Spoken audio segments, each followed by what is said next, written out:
Still hot. Okay. Hey everyone, welcome back to my channel. I moved into my studio space. This is where I work, where I live, and you've probably seen a couple of the corners floating around in the background of my videos. It's definitely been long enough that we've been living here, and so I thought I'd share how it all came together, like how we found it, realistic prices, all that kind of stuff. Dan and I have been living here since summer last year, and I did post a video back when we were in the moving process. At the time, we weren't looking for a place to move to, but we were in the same Facebook group as the real estate agent who put up this listing, and when Dan saw it, he really encouraged me to go take a look at it right away. That's how we found out about this place, and we ended up scooping it up over the course of just one weekend before it became publicly available. In Toronto, real estate can move pretty fast, both in buying, selling, and in rentals. So generally, if you want to grab a place, you should have your paperwork ready and be ready to dive in within a day. The place we moved from was a 2-bedroom condo that was about 600 square feet in size, also here in downtown Toronto, and I used that second bedroom as my sewing studio space. But here, it's all just one room. Like, the only door is on the bathroom door and the entrance.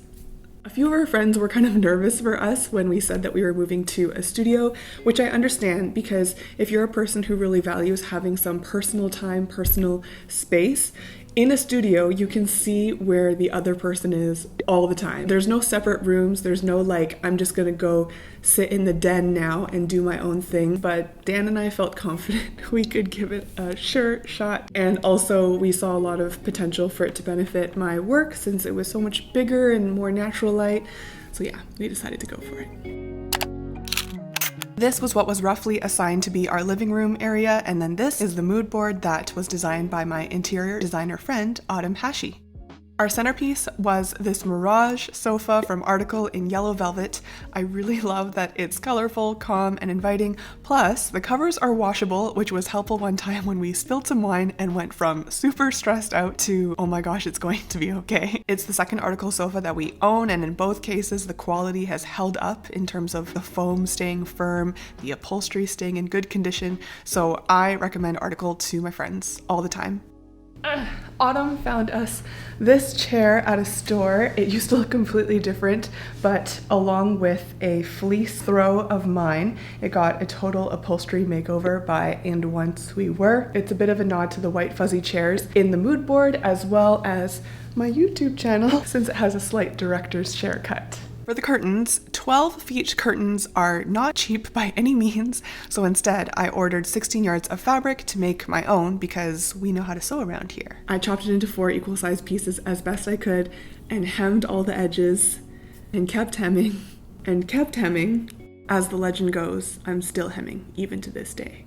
We put our dining set in the middle because that made sense to help food flow easily from the kitchen to the table, and our dining set came from Rove Concepts. I assembled it by myself and thankfully did not break it in the process. It is their Lars table, and we chose it because it suits working and hosting, since inevitably my sewing just kind of spreads all over. These compass chairs are stackable and they provide a really nice hug as you sit in them, and these 2 tabletop planters are also from Rove Concepts. They might be discontinued, but the table and chairs are still available online. This entire time I was looking all over the place for this lamp, and it's because in the original mood board, the lamp that was provided came from a website where it was over $1,000, and I just wasn't ready to drop that on a lamp. But the one I got from Amazon was $400. Hello, it is I, the lampshade. Just still not cheap, but for something that's like so beautiful and fills up the living room with such good statement, I'm super happy about it. We finished off the studio with these 2 chairs from Gus Modern, this marble table from Facebook Marketplace, this gigantic rug from CB2, and also this media unit from Urban Outfitters.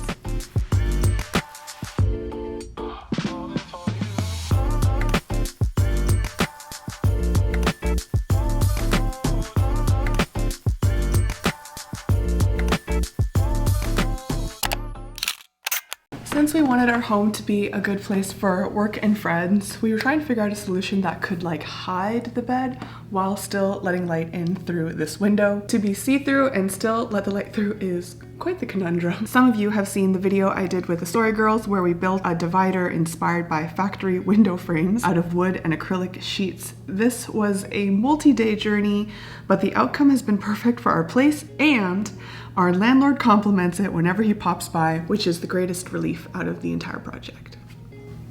Right now, Dan is using this divider to kind of create his own work from home space, but here is how this empty corner looked when we moved in, and here's how it looks now.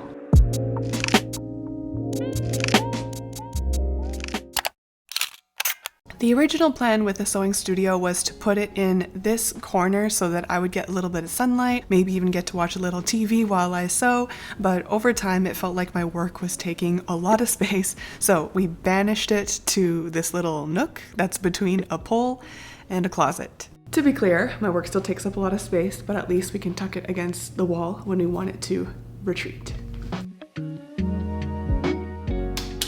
I do still use these IKEA Halland lockers to store all of my sewing supplies, and I still have my IKEA Skarsta desk that goes up and down so I can work standing up or sitting down.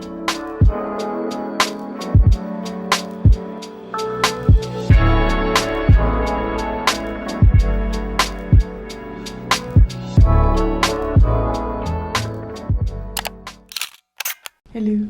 Today, Alexandra is coming over to give this space a redo. Goodbye, old bathroom. I have grown a bit attached to these Hollywood lights, so in case they're going away, I love you.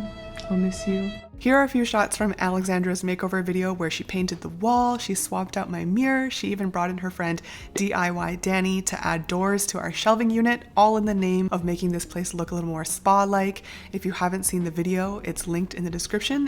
We kept almost all of Alexandra's updates and accents, except for one, which was she had these two doors covered in fabric to give it a more natural look, but as you can see right here, there's not a lot of room to give, so it made opening and closing things a little bit tricky. Instead, we removed the fabric and we took out these handles and gave them a matte black paint job, and I think that pulled it together very well. Dan's working hard to shine light from skylight onto these little guys, which is, look, illuminating the see? Look at the difference. Whoa, whoa, whoa, whoa, whoa, whoa. Here is how the bathroom looked back when we moved in. Definitely minimal, but not really feeling like a place of tranquility and rest. And so here is how it looks now that we've made it a bit more spa style.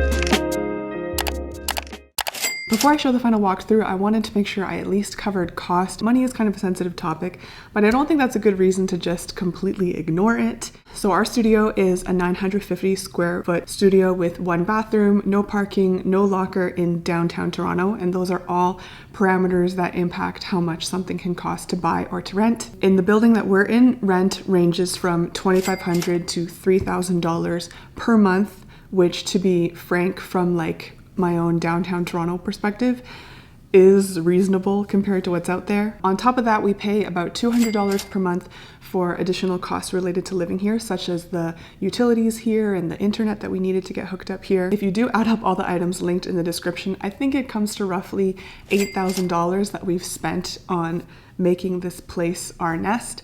That's not a small number by any means, and I know that too, but we've chosen our home to be one of our spending priorities because I work here all the time, it's on camera all the time, we use this space all the time to have friends over, and we want them to feel comfortable and that it's like a pleasant and relaxing place to be too. We are really happy with it, and honestly, we hoped we get to live here for a long time. I feel like I'm pleading with my landlord. Are you watching this video? I'm gonna finish with showing you this whole place, including the kitchen, which I did really gloss over, but it's because honestly, we just didn't make a lot of changes there. Thanks so much for watching. Thanks for all your support that makes my YouTube business possible and my living possible. I'll see you all in the next video. Enjoy the tour.